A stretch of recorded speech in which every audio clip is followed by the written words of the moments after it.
ناظرین گرامی، روح زمین پر حجر اسود جنت کی سوغات کے طور پر خانہ کعبہ میں موجود ہے۔ اسی طرح حضرت سلیمان علیہ السلام کی انگوٹھی کے بارے میں بھی یہی بات کہی جاتی ہے۔ اس کو اللہ نے جنت سے زمین پر اتارا تھا، لیکن اس انگوٹھی کے بارے میں اب تک یہ باتیں راز ہی ہیں کہ حضرت سلیمان علیہ السلام کے وصال کے بعد یہ کس کے پاس پہنچی اور دوبارہ سے یہ کب آشکار ہوں گی۔ حضرت سلیمان علیہ السلام اللہ کے برگزیدہ نبی اور حضرت داؤد علیہ السلام کے فرزند ہیں۔ والد کے وصال کے بعد کم عمری میں ہی تخت نشین ہو گئے۔ آپ علیہ السلام کا سلسلہ نسب حضرت ابراہیم علیہ السلام سے جا ملتا ہے۔ سمجھا جاتا ہے کہ انہوں نے متحدہ اسرائیل پر 970 قبل مسیح سے لے کر 931 قبل مسیح تک حکومت کی۔ ان کے بعد ملک اسرائیل کے دو حصے شمالی اور جنوبی ہو گئے۔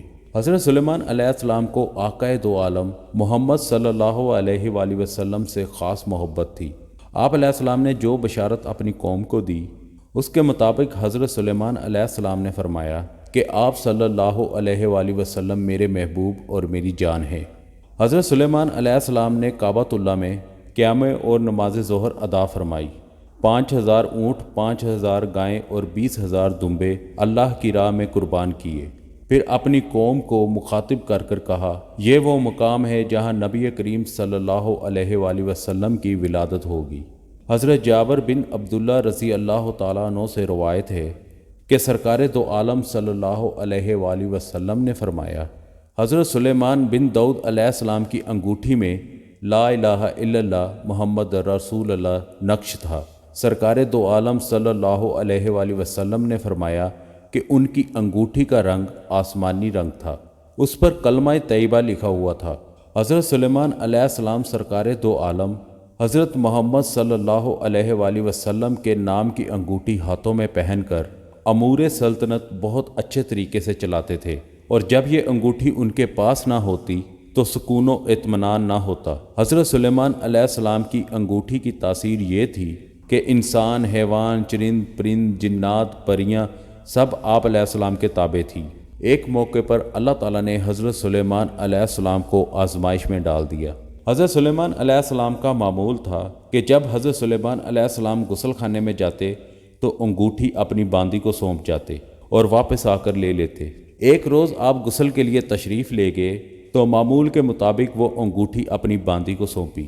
اس دوران شیطان آپ کی صورت میں ظاہر ہوا اور آپ علیہ السلام کی باندی سے وہ انگوٹھی لے لی۔ روایات کے مطابق ہم سب کے علم میں ہے کہ یہ سب کاروبار سلطنت اسی کے سبب چل رہا تھا کہ انگوٹھی کے چھن جانے کے باعث سب کچھ ختم ہو گیا۔ حضرت سلیمان علیہ السلام اس انگوٹھی کی تلاش میں نکل پڑے۔ یوں ہی چلتے چلتے آپ ایک گھر کے دروازے پر پہنچے جو کہ بنی اسرائیل میں سے کسی کا گھر تھا۔ آپ علیہ السلام نے اس گھر کے دروازے پر دستک دی۔ اندر سے آواز آئی کہ آپ کون ہو؟ حضرت سلیمان علیہ السلام نے جواب دیا کہ میں وہ ہوں جس کی دعوت کرنا آپ پر فرض ہے۔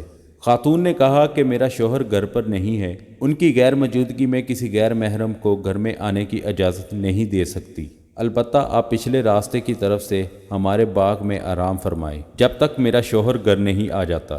آپ علیہ السلام اس عورت کے بتائے ہوئے باغ میں تشریف لے گئے اور آپ کی آنکھ لگ گئی۔ کہیں سے ایک سانپ نکل کر آپ کا پہرا دینے لگا۔ اس عورت کا شوہر آیا اور سانپ کو دیکھ کر حیران رہ گیا۔ اس نے بیوی سے پوچھا، یہ شخص کون ہے؟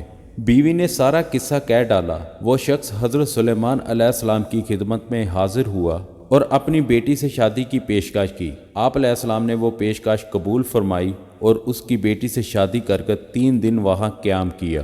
دوسری طرف شیطان آپ کی صورت میں آپ کے تخت پر براجمان تھا۔ اصول و قوانین کی رد و بدل کی وجہ سے حضرت سلیمان علیہ السلام کے اقربا اور علماء کرام کو یہ شک تھا کہ یہ حضرت سلیمان نہیں ہے۔ چنانچہ ان سب کی جماعت آپ علیہ السلام کی بیویوں کے پاس آئی۔ انہوں نے کہا کہ یہ کیا معاملہ ہے؟ ہمیں سلیمان علیہ السلام کی ذات پر شک پڑ گیا ہے۔ اگر یہ سچ مچ سلیمان ہے تو اس کی عقل جاتی رہی ہے، یا یہ کہ یہ سلیمان ہی نہیں ہے، ورنہ ایسے خلاف شرع کے احکامات نہ دیتا۔ عورتیں یہ سن کر رونے لگی اور یہ سب وہاں سے واپس آ گئے اور تخت کے ارد گرد بیٹھ کر تورات کی تلاوت کرنے لگے۔ ایسا کرنے سے شیطان وہاں ٹک نہ سکا اور وہاں سے بھاگ گیا، اور اس مالون نے آپ علیہ السلام کی انگوٹھی دریا میں گرا دی۔ حضرت سلیمان علیہ السلام جب گھر واپس آ رہے تھے تو دریا میں مچھیروں کو مچھلیاں پکڑتے ہوئے دیکھا، ان سے مچھلی مانگی اور اپنا نام بتایا۔ اس پر ان مچھیروں کو بڑا طیش آیا کہ دیکھو بھیک مانگنے والا اپنے آپ کو سلیمان بتاتا ہے، اور انہوں نے آپ علیہ السلام کو مارنا پیٹنا شروع کر دیا۔ آپ علیہ السلام زخمی ہو کر ایک کنارے پہ بیٹھ کر اپنے زخم کا خون دھونے لگے۔ بعض ماہی گیروں کو آپ پر رحم آ گیا کہ ایک سائل کو خام خام مارا گیا ہے، جاؤ بھائیو اسے 2 مچھلیاں دے آؤ، بھوکا ہے بھون کر کھا لے گا۔ چنانچہ وہ مچھلیاں آپ کو دے آئے۔ بھوک کی شدت سے آپ علیہ السلام اپنا زخم بھول گئے اور مچھلی کا پیٹ چاک کرنے بیٹھ گئے۔ اللہ کی قدرت سے اس کے پیٹ سے وہ انگوٹھی نکلی۔ آپ علیہ السلام نے اللہ کی تعریف کی اور انگوٹھی انگلی میں ڈال لی۔ اس وقت پرندوں نے آپ علیہ السلام پر آ کر سایہ کر دیا اور لوگوں نے آپ علیہ السلام کو پہچان لیا اور آپ سے معذرت کرنے لگے۔ آپ علیہ السلام نے فرمایا یہ سب اللہ کی طرف سے ایک امر تھا، اللہ کی طرف سے ایک امتحان تھا۔ آپ آئے اور اپنے تخت پر بیٹھ گئے اور حکم دیا کہ اس شیطان کو گرفتار کر کر لاؤ۔ چنانچہ اس شیطان کو قید کر لیا گیا۔ آپ علیہ السلام نے اسے ایک لوہے کے صندوق میں بند کیا اور قفل لگا کر اس پر اپنی مہر لگا دی اور سمندر میں پھینکوا دیا، جو قیامت تک وہیں قید رہے گا۔ روایت میں ہے کہ حضرت داؤد علیہ السلام کے وصال کے بعد اللہ تعالیٰ نے حضرت سلیمان علیہ السلام سے فرمایا کہ مجھ سے اپنی حاجت طلب کرو۔ آپ علیہ السلام نے عرض کیا، اللہ تعالیٰ مجھے ایسا دل دے جو تجھ سے ڈرتا ہے، جیسے میرے والد کا دل تجھ سے خوف کیا کرتا تھا، اور میرے دل میں تیری محبت ڈال دے جیسے کہ میرے والد کے دل میں تیری محبت تھی۔ اس پر اللہ تعالیٰ بڑا خوش ہوا کہ میرا بندہ میری عین عطا کے وقت بھی مجھ سے ڈرا اور میری محبت طلب کرتا ہے۔ مجھ کو اپنی قسم میں اس کو اتنی بڑی سلطنت دوں گا جو اس کے بعد کسی کو نہ ملے۔ پھر اللہ تعالیٰ نے ان کی ماتحتی میں ہوائیں کر دی اور جنات کو بھی ان کا ماتحت بنا دیا، اور اس قدر ملک و مال پر بھی حساب قیامت تک آزاد کر دیا۔ ابن اساکر میں ہے کہ حضرت داؤد علیہ السلام نے دعا کی کہ باری تعالیٰ سلیمان علیہ السلام سے بھی اسی لطف اور کرم سے پیش آنا کہ جیسا آج لطف اور کرم تیرا مجھ پر رہا۔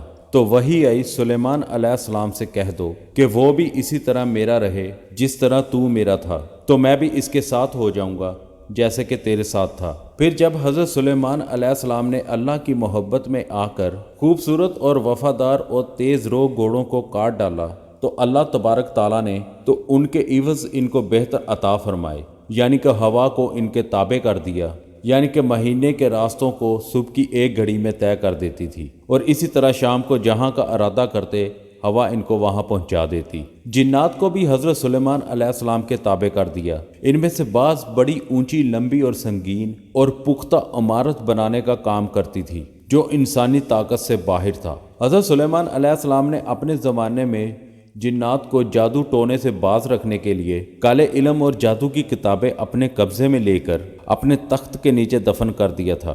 سلطان صلاح الدین ایوبی کے دور میں بنی اسرائیل نے ٹیمپل میں سرنگ کھود کر وہ کتابیں نکال لی تھی، اور یہ قوم اب بھی اس تلاش میں ہے کہ اس انگوٹھی کو حاصل کر کر دنیا پر اپنی حکمرانی کا خواب پورا کر سکیں۔ اس حکمرانی کے خواب کو پورا کرنے کے لیے یہ لوگ آج تک اس انگوٹھی کو تلاش کر رہے ہیں، لیکن یہ انگوٹھی نہ آج تک ان کو ملی ہے اور نہ آئندہ کبھی مل سکے گی، کیونکہ یہ انگوٹھی مرد مومن کی امانت ہے۔ اس کا استعمال بھی انہی کافروں کے خلاف ہوگا، کیونکہ حضرت سلیمان علیہ السلام کے پاس یہ انگوٹھی حضرت داؤد علیہ السلام کے ذریعے آئی تھی۔ عیسائی اسے حضرت داؤد علیہ السلام کی ملکیت سمجھتے ہیں، پر مسلمانوں کے قریب یہ حضرت سلیمان علیہ السلام کی ملکیت ہے۔ پر اسرائیل کا ماننا ہے کہ حضرت داؤد اور حضرت سلیمان علیہ السلام اسرائیل سے تعلق رکھتے تھے۔ اس انگوٹھی پر یہودیوں کا حق سب سے زیادہ ہے۔ بہرحال حضرت سلیمان علیہ السلام کے وصال کے بعد یہ انگوٹھی کہاں گئی، اس کا صحیح علم تو صرف اللہ ہی کو ہے، لیکن مختلف روایات میں یہ بات آتی ہے کہ قیامت کے قریب یہ انگوٹھی دوبارہ سے ظاہر ہوگی۔ اس پر لگی حق تعالیٰ کی مہر کے باعث یہ حق اور باطل کو الگ الگ کر دے گی۔ پیارے دوستو، یہ تھی ہماری آج کی ویڈیو۔